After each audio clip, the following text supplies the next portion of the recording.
Fuck, man. What's poppin'? Episode 43 of the Slippin' Weed Podcast. Let's give it a fucking try.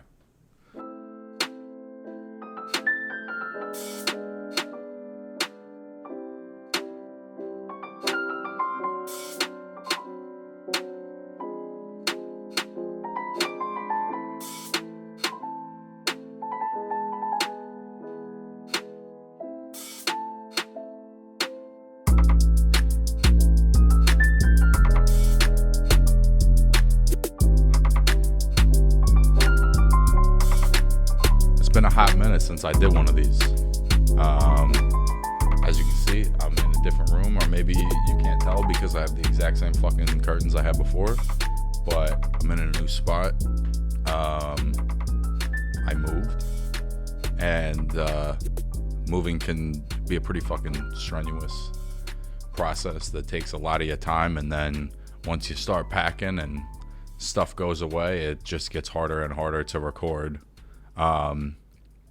So not that that's necessarily like any excuse. The best podcasters in the world seem to put one out every week regardless, but it's just been like a little hectic for me with my fucking means and resources to get a podcast out every week. So I figured, in an effort to not like sacrifice the content, why not just take a little break and come back from it feeling a little more juiced. And since I've moved into this new place, there's been other things that have happened. I recently lost a very good friend of mine, and I just kind of want to speak on him for a minute. His name was Robert Mapp. I knew him as Robb Euros, or the Ninja Assassin, or Robbie Giancana. There's a man with a lot of different names. His family knew him as JD. And anybody who knows me or has been watching this podcast for a minute knows that I make music and shit. And I lost a mentor of sorts on August 7th. It was somebody who was super encouraging of me as a young person. And I think everybody needs that when they're trying something new, or when they're trying to like push boundaries and shit. Like, you need that older person that's not your parents' age, that's ultimately is like your peer, to validate you. You know what I'm saying? And he just always encouraged me to pursue my passion, which it is and was music. And he was music is a funny thing because it's filled with a lot of big egos. Music industry's got a lot of big egos in it. And I've been saying this, like, a lot of people in music are afraid to tell other people they're dope, or they can't tell other people they're dope, or their ego or whatever like gets in the way of them validating other people. And that was never Rob. Rob always always gave people their flowers. And he was never afraid to show you that he was excited about what you were doing. Which I think is like a very special quality for somebody to have. So that's been really hard. He was like a big brother to me. And I just appreciate my relationship with him really now more than ever. And it's funny how loss is like that. But like, yeah, I appreciate my brother, man. Rest in peace to Robb Euros. I just wanted to speak my piece on him because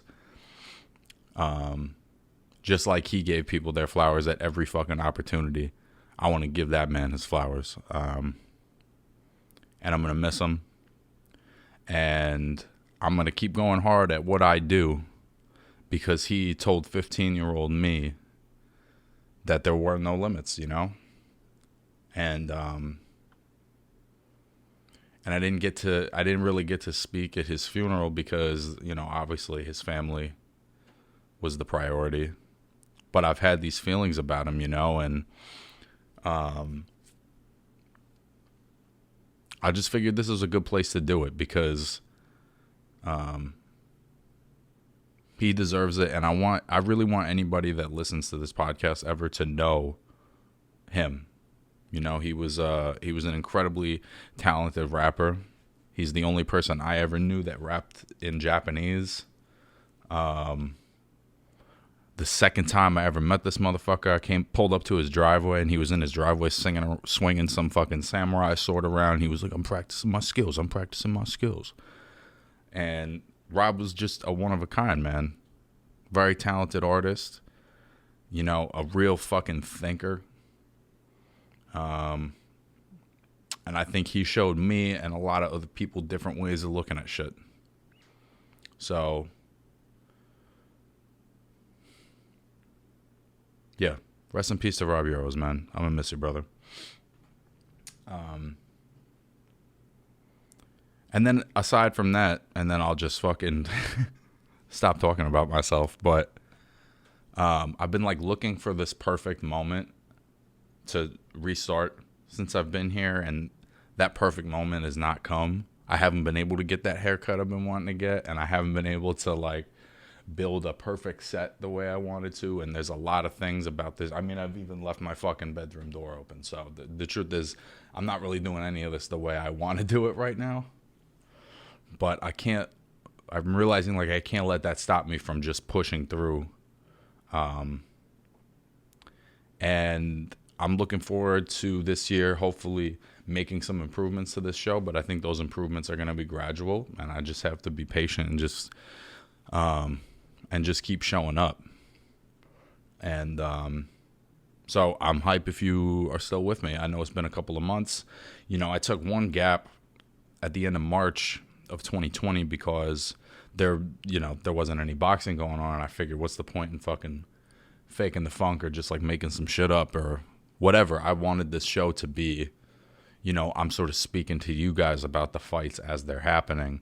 And there weren't any fights happening, and you know, coming back to it after that was easy, and I think it's probably going to be the same this time. So with that, the first thing I want to talk about is, and I know this is a little bit late, but I definitely want to talk about the Pacquiao Ugas fight.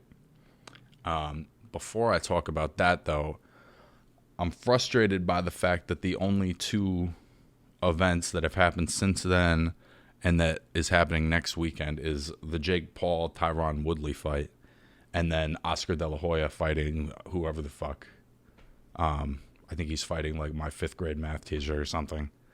And you know, I don't even really know how to articulate this anymore, but I get the whole fucking thing about the entertainment and boxing and bringing new just shut the fuck up. I hear you, but shut up. Just shut the fuck up. I want to see good fights, and I don't care about this celebrity bullshit. That's where I'm at today, so I'm just going to be spicy about it. Like, I really don't give a fuck. I didn't watch the Jake Paul fight. I'm probably not going to watch Oscar De La Hoya because he's 49 years old or whatever, and I want to watch elite level boxing. That's what I'm about. I'm about real boxing.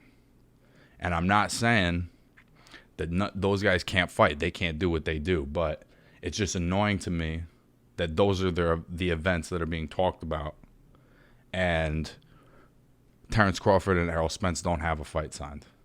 Like, I feel like I'm hitting a tipping point with all this shit where I'm cool with it, but like, fuck off, honestly. If you're looking for feedback or like an opinion about all of that lane of boxing, I'm not your show. I'm sorry. So, for one, the Pacquiao Ugas undercard was fucking tremendous. There was a lot of great fights on there.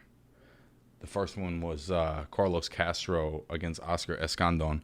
I, in theory, thought this might be like a little bit of a mismatch. I've seen Castro fight before. He's a real slick fighter. Really smooth boxing skills. Moves well. He can stop and pop when he needs to. And Escandon, really tough guy, moves forward. He's got good head movement, but I didn't know if he had like the variation to get to Castro. And in the first, the first couple of rounds, he was getting to Castro big, and I think he was making him really uncomfortable. And he's 5'1", you know what I'm saying? 5'1" at featherweight is really short. But he has a way of kind of dipping down and making you look down, and then he throws these awkward overhand punches. And I think they were just awkward enough to catch Castro off balance and unprepared, because there aren't a lot of people at that weight particularly that throw those punches, But once he started getting his timing down, it started, he got the fight on the outside at the end of his jab, and then ultimately he was able to control pace, fight on the inside when he wanted to, and really body Escandon and stop him in the last round. Which I think when you're watching a young fighter, like, I'm not necessarily looking for perfect. I'm looking for how do you react to the adversity when you're in an actually tough fight with somebody that wants to win just as badly as you do, then how do you react? A perfect example was Virgil Ortiz's fight with Kavaliauskas. He fucking got hurt and buzzed badly multiple times in that fight, which you haven't seen with him yet because he's just been walking through everybody. And his response to that was really strong. And I would say the same thing for Castro, where they thought their way through the difficult moment. Like, their boxing IQ is ultimately what saved them, because they were able to make the adjustment and not panic. You know what I'm saying? So I really like Castro. I think there's certain things that he does that kind of remind me of like a young Jorge Linares. He might even be a little smarter and a little less athletic, but I just see some of the movements are similar. I think at featherweight, he's a problem. I don't really know what's going on at featherweight. It's tough when you have Gary Russell as a champion, because he fights once every 19 months or whatever. And so I'm not entirely sure who he fights. The featherweight landscape to me is a little bit of a mystery. So I don't know if Gary Russell is fighting Ray Vargas. I heard that a few months ago, and I haven't seen anything since. So, but big ups to Castro. I think he's got the frame to fill out to 130 or 135 as well. The second fight was Mark Magsayo getting I think a 10th round knockout over Julio Ceja. Ceja was kind of giving him the business, to be honest with you. I mean, Magsayo drops him in the first round, but I feel like after that, once Ceja gathered himself, I felt like he dominated the fight. Honestly, he was taking it to Magsayo, hitting him in the body real hard, pushing him back to the ropes, got him back with his own knockdown, and ultimately was able to knock Ceja out basically cold, which again is how you want to see it. How does your young fighter react to that level of adversity? I think the difference in this one was that he caught Ceja cold and laid him out, and Magsayo, or I should say Castro took over his fight tactically.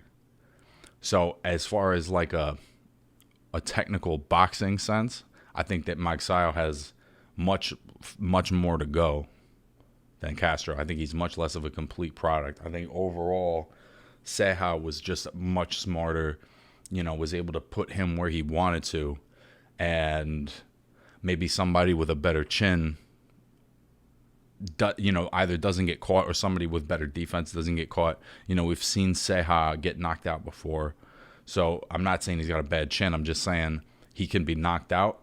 I think a different opponent might be able to take it to Magsayo, somebody with a similar skill set to Ceja, with maybe a better defense, better chin, which is what you get when you get up to the top level. I think Ceja is a talented enough guy that they need to give him some soft touches and build him back up. Like, he's not even 30, and he's just been fighting killers for like years now. I mean, Rigondeaux, Brandon Figueroa. I think he just like, they need to, he's a really good fighter. I think they need to try to preserve him a little bit, because they're going to burn him out. I think if they keep just every fight he fights killers where, he's potentially getting knocked out or just taking a lot of punishment. And I think Magsayo, I think Freddie needs to work on his skills with him a little bit. He doesn't really. I like the heart. I like his response, but I'm not sure on a technical boxing level really where he's at. I'm not really sure. That's my thoughts on that fight. I think Freddie needs to work with him on his skills a little bit. He needs to get him thinking through the fight a little bit more. Using his jab, using his movement. I feel like he was just backing straight up to the ropes a lot. A lot of basic stuff that, he probably shouldn't be doing if he's going to fight at this level. So, I think there is potential there, though. I like how he throws his punches, and I like what he has internally. I like his response. You know what I'm saying? The co-main was Robert Guerrero beating Victor Ortiz by unanimous decision. I know a lot of people talk a lot of shit about this fight, but I thought the first half of it was kind of entertaining. I think you could see they were both a little tired, and they were pushing and shoving and hugging on the inside, and I think that was combination like trying to outmuscle each other, and then also maybe being a little more tired than they wanted to, and not wanting to really create that distance. I thought Ortiz won the fight, to be honest. I thought he boxed a better fight and landed the cleaner shots overall, and not that it matters that much, but I think that of either of them, Ortiz probably has more to offer as far as how much juice is left in the tank. I think Guerrero is basically done. Anybody that's not like a top level guy, he's probably going to beat just because he has that experience and he's got that, that IQ. But you could see he couldn't really do what he wanted to do. There was a couple of times where he was up on his toes jabbing and boxing, and he looked really good, but he couldn't sustain that. And again, I think you saw flashes of that from Ortiz, where he was able to sustain it a little more, or at least I felt like the bursts were a little more frequent. And I wound up scoring the fight 96-94 for Ortiz. I don't know what the fuck either of those guys do from here. Good for them for taking the challenge. And, it's so funny. I've been saying that this is like the quietest place I've ever lived. First time I'm recording a podcast, there's like 3 sirens that drive by. Yeah, and the thing is, I actually like both of these guys. I like Victor Ortiz. I know he's a little chinny. But he's an entertaining fighter, and he's fought some killers, man, and he's always I don't think he's ever shown a fear around taking tough opposition. So I get there's things to not like about him. But I think he was a good fighter. I think if he wants to keep going, again, like I said, I think he's got a little more juice left than Guerrero does. But not by that much. I think they both are coming to the end, which is unfortunate. I think there was obviously a time where Ortiz was, one of the biggest prospects in boxing. And there was a lot of promise around him in his career, and I don't know that he's fulfilled that. And I think some of it, he seems to talk as if it's the media that has written him off, but the reality is it's his fights that have written him off. Like, there's just been so many chances that he's had to get a win and move forward, and he doesn't. But he gets more chances than most fighters. You know what I'm saying? And this is like another chance where even if I felt like he won the fight, it was flat. He should have done more. It was clear that he had a little more juice than Guerrero, and he should have just separated himself, and he didn't. And I think that's been his problem throughout his career. He's an entertaining, talented fighter, but he just doesn't win at these really important moments, particularly since the Mayweather fight. I think there's the pre-Mayweather fight and post-Mayweather fight. Pre-Mayweather fight is the fighter with a lot of promise. The post-Mayweather fight is a guy who really can't win against anybody at the top level. And even guys where you think, okay, this is a tough fight, but he's going to win. Josecito Lopez, Louis Collazo, Robert Guerrero at 39. He doesn't win these fights. So what do you do? There's only so bad I can feel for him, So I don't know. I don't know about that fucking fight. It was a good try, though. I like the names. I like that fight 7 years ago. So it's a decent fight. Maybe more. Honestly, maybe more. And then the main event was Pacquiao and Ugas. Yordenis Ugas winning a unanimous decision over Manny Pacquiao. I don't entirely remember how I scored the fight. I thought the fight was really close. I didn't have a problem with the decision necessarily. Just breaking down the fight, I felt like Ugas's jab and his very defensive glove up style, and then the height, I think it just bothered Pacquiao's rhythm. And like Manny said, I think Manny was having problems with his legs. I think his legs were cramping a little bit. I think he looked less mobile. And so against somebody with Ugas's style, he's not going to give you a lot of openings. He's a very smart fighter, very, shelled up and defensive, smart counterpuncher, knows his range. He's not going to, there's no gimmies. There's no freebies with Ugas. So somebody like Manny has to create that with his foot movement and his hand speed and his combinations, and the foot mobility for me wasn't really there. I think he could feel that. And he's still got fast hands. It still looks like he's got some pop, but there were times where he was trying to throw like a Manny Pacquiao combination, and it was almost like he stalled out a little bit, or it just like it wasn't as reflexive. I think one of the things that has always been so special about Manny is that it has always looked pretty effortless. His hand speed and just the way he moves and, the unorthodox, foot movement, whatever. It's just always looked pretty effortless for him. It never looks like he has to really exert himself to get to that. And this fight, it looked like he had to exert himself a lot. It looked like he had to really push himself to get what he got. And it wasn't, I'm not saying he looks completely shot. You know what I'm saying? But I think this is the first time where we for real seen his skills take a step down. I would say any time before this, it was either like mental changes but I've never felt like his hand speed or his actual skills had eroded at all in a meaningful way.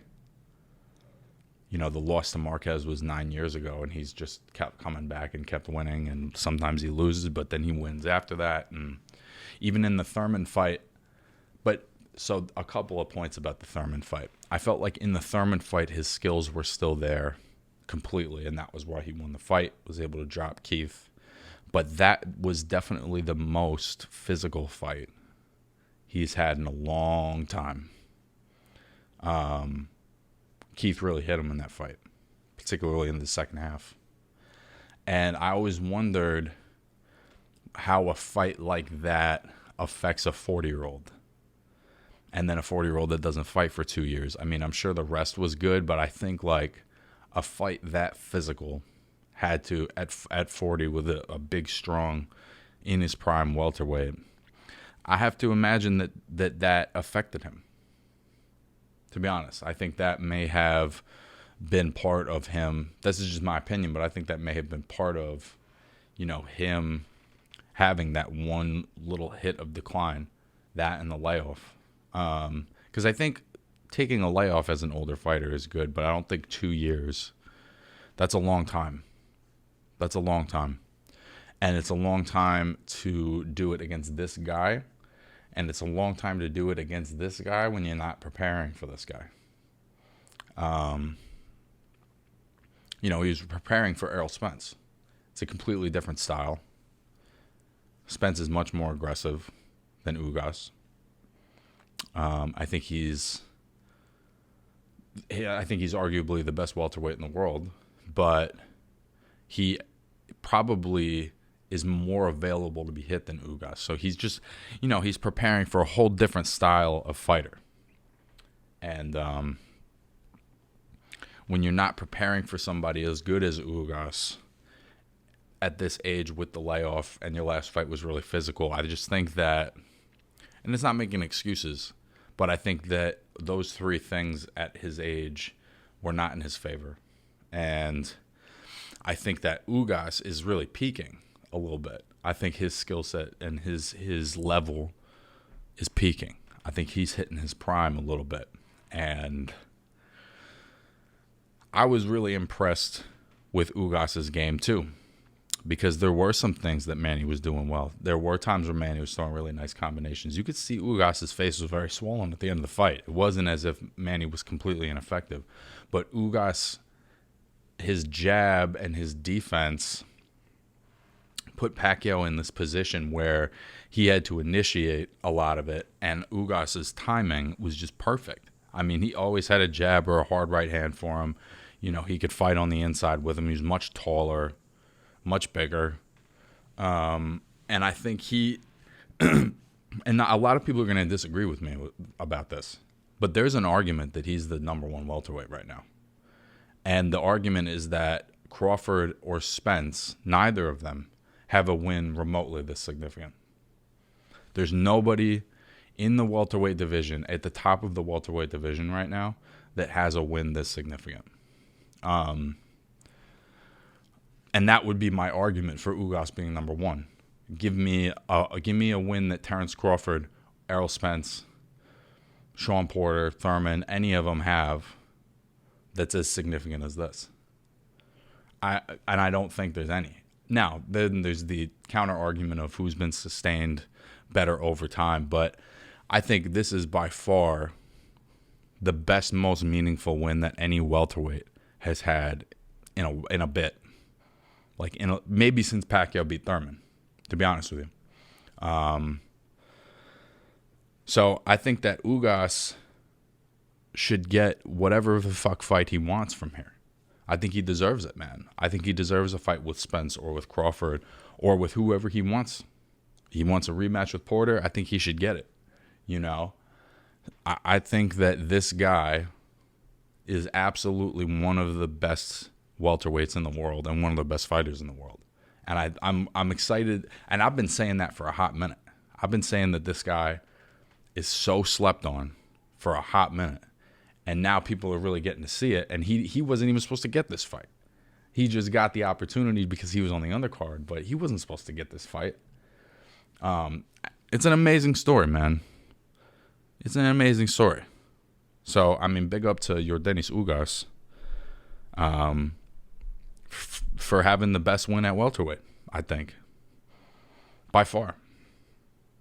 Of any of these guys right now. If this should be the last time that Manny Pacquiao fights, I don't think he has anything to be ashamed of. I don't think he embarrassed himself in this fight. I think he just lost to a guy that's a really, really strong elite level fighter that caught him maybe just at the right second. But I got to be honest, man, I think this style would have given him problems at any time. You look at his fights with Marquez, one of the all-time great counterpunchers. I even think about, like, it was an ugly fight, but I remember he had a hard time with Josh Clottey, who was a real glove-up kind of guy, and Clottey just wasn't active enough to take rounds. But it wasn't an easy fight for Manny, and I think this was just like a stronger, more consistent version of that. But if this should be the last time that Manny fights, he is one of the greatest fighters of all time, without a doubt. He's one of the 2 or 3 greatest fighters of the 21st century.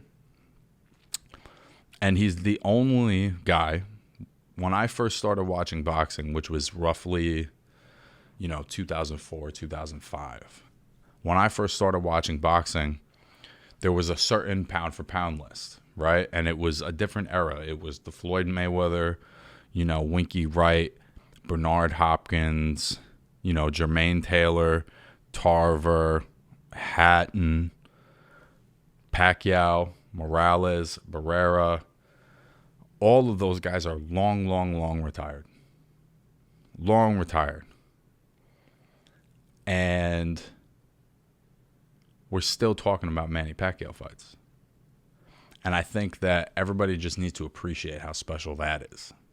That he's been able to stay at this level for so long, even after losing at times. But that's always the sign of a great champion, right? It's like Bernard Hopkins long outlasted even guys that he lost to because of his ability to rebound from losses and to get better in his 40s. You know what I'm saying? And I think Manny has always shown that even when he loses, it really has no bearing on, his next fight, because he's a champion. He's a true champion. He's always going to go into a fight with the belief that he can win. And on some level, he's always going to have a chance, which is why if he didn't want to retire, it would be hard to tell him that he has to retire, because he does still have some skills. And I think that outside of the elite welterweights, he's probably going to beat anybody they put him in with. But I think if they put him in with the top guys now, more often than not, they're going to go like this. And, I would hope that he wouldn't want to continue that way, because there was a time where he walked through everybody else that was at the top. And I just think it's really incredible that all of those guys that were in this first Ring magazine that I have from 2004, the pound for pound list, all those guys have been retired for a long time. Some of them a decade. And we're still talking about Manny. It's really special. And again, if this is the last time I see him fight, it's been incredible. He's been really the most entertaining fighter of my lifetime, I think, and the most accomplished as far as number of belts and weight classes. And so a salute to one of the all-time legends, man, Manny Pacquiao. Thanks for everything, dude. Fucking legend. Truly a legend. And so I hope everybody appreciates what they're seeing, even in defeat, the fact that there's a 42-year-old man who's been fighting since the 90s that's still taking on these young guys, man. That's cool as shit, dude. And fucking Floyd Mayweather's fighting Logan Paul. You know what I'm saying? There's a difference. There's a difference. So that's really it for this week. I'm not going to talk about Oscar's fight because it's so ridiculous. ESPN is funny, man. They keep the schedule where it's like, important fight. So they got the De La Hoya fight above the fact that Josh Warrington and Mauricio Lara are going to have a rematch on the 4th. And then on that same card, Katie Taylor's going to fight Jennifer Hahn, which is a nice little card. I'm looking forward to seeing Katie Taylor again. The Warrington-Lara fight, I was so confused by that because I thought Warrington was going to beat him pretty easily. And then it seemed like Lara just had his number from jump. So it'll be interesting to see how that rematch goes. I would think if Warrington loses that fight, I'm not really sure where he goes from there. But I think he is going to win that fight. I think we'll probably see a trilogy. Yeah, that's so unfortunate that ESPN keeps at the top the Oscar De La Hoya. His name is Vitor Belfort. Who the fuck is that, bro? Who the fuck is that? Who gives a shit, dude? Anyways, that's episode 43 of the Slip Movie Podcast, guys. Thanks for tuning in.